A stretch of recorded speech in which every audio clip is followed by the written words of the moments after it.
The rain hadn't stopped all day. It was the kind that blurred headlights and made every mile feel like two. By the time Daniel saw the faded neon sign, Motel Pines, vacancy, he was too tired to care about the peeling paint or the fact that the parking lot had only one car in it. Inside the office, the manager looked like he hadn't slept in years. His skin was grayish, his eyes dull but sharp in a strange way. "You're lucky," the man said in a flat voice. "Only one room left. Room 6. Daniel signed the register, handed over a few crumpled bills, and got the key. The hallway smelled of mildew and something sweeter, like old fruit left in a hot car. Room 6's door opened with a groan, and Daniel stepped inside. The room was basic: bed, dresser, a Bible on the nightstand. The wallpaper peeled like it was trying to escape. He tossed his bag on the chair and went to wash his face. When he came back, the door was shut tight. He reached for the knob, but didn't budge. Tried again, harder, still locked. From the outside, "Hey!" he shouted. His voice bounced around the small room, thin and nervous. He banged on the door. No answer. That's when he heard it. A faint, wet scratching sound coming from under the bed. He froze. The sound was irregular, like something dragging its nails across wood. Scratch. Pause. Scratch, scratch. Daniel crouched, heart slamming in his chest, and lifted the bedspread just a little. Darkness. He leaned closer. The scratching stopped. Then, a whisper, low and broken, like air leaking from a tire. "Get out!"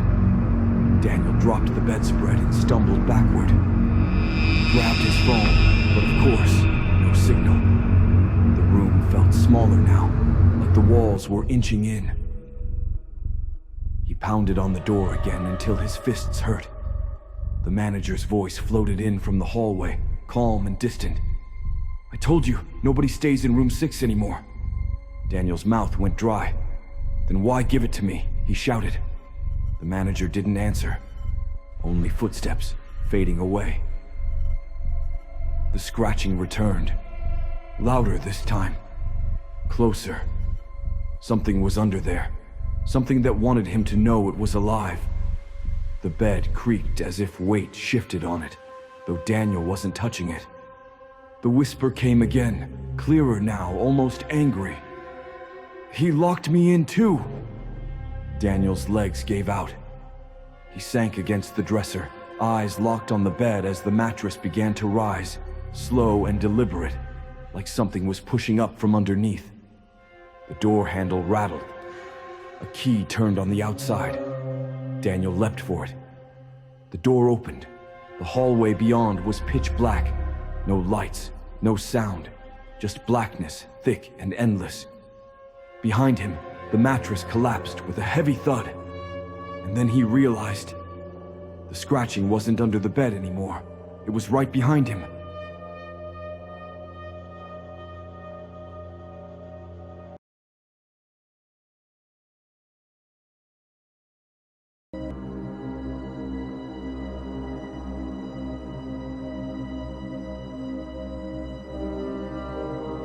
Ethan Ward hated waiting for buses after midnight. The fluorescent lights at the stop buzzed overhead, pale and sickly, making the shadows seem too long. A warm August wind blew trash across the cracked pavement. Behind him, the city's old brick buildings loomed like watchers. The digital sign said 1205, Route 9, Crosstown. Right on time, headlights appeared through the dark. The bus hissed to a stop, doors creaking open like a yawning mouth. Ethan climbed aboard, dropped his coins in the slot, and muttered a thanks to the driver. The driver didn't answer. He was a tall man in an old-fashioned cap, his face hidden in shadow. The only thing Ethan noticed clearly were his hands on the wheel, long fingers, pale as candle wax. The bus bus was nearly full. Odd for this hour.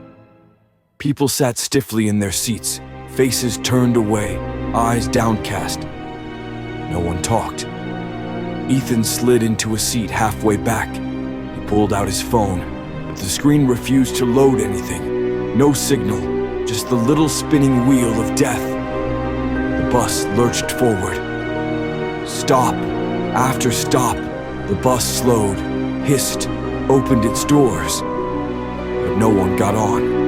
Instead, people started leaving. A woman in a red coat at the first stop. A man with a briefcase at the second. A teenager chewing gum at the third. Only, Ethan never saw the doors open. Never heard footsteps. One moment they were there. The next, their seats sat empty.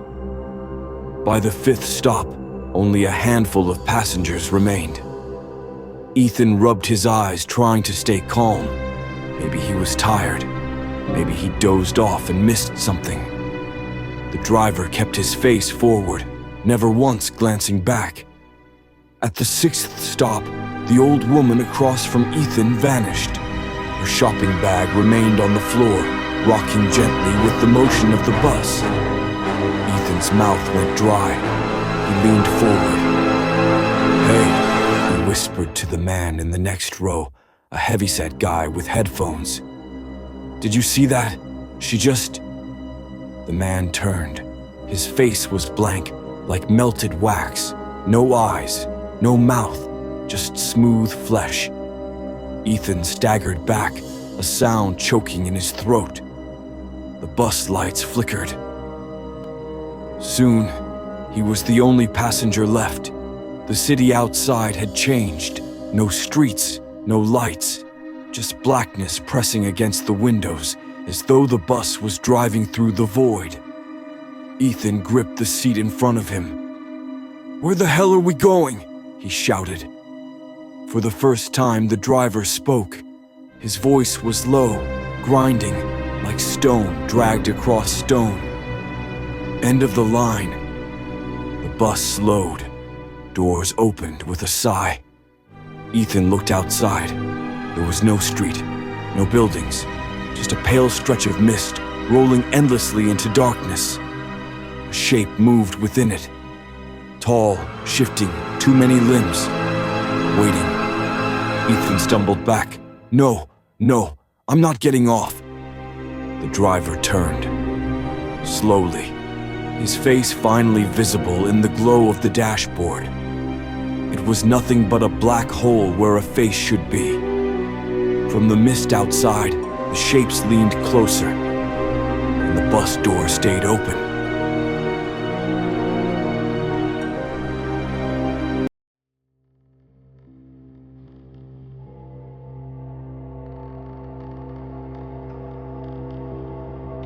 It happened when I was 11. I was a bit of a problem child. Had a habit of staying up at night. One night I was sitting in my room. My room is located so that if you open the door to my room, you can see a long corridor in our house directly from it. This corridor is so long that no light enters it at night. And so I'm sitting in my room and drawing something in the album. At some point I turn to the door and see something standing in the corridor, similar in height to a child of 8 to 9 years old. And this something was on this long red bag.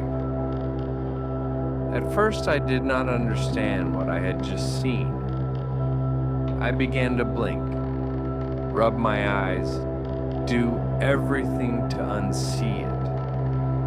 But it didn't go away. And then the thought, what if it doesn't seem to you at all? Flashed through my head. I had no idea what to do. I just turned to the table and tried not to think that this something was actually right outside my door. I did not hear any strange sounds. only the sound of my heartbeat. At some point, I heard steps somewhere far away in the corridor. I did not dare to turn around. It turned out that my mother woke up. She came to my room and scolded me for not sleeping. I have never seen anything like it. I still don't know what it was.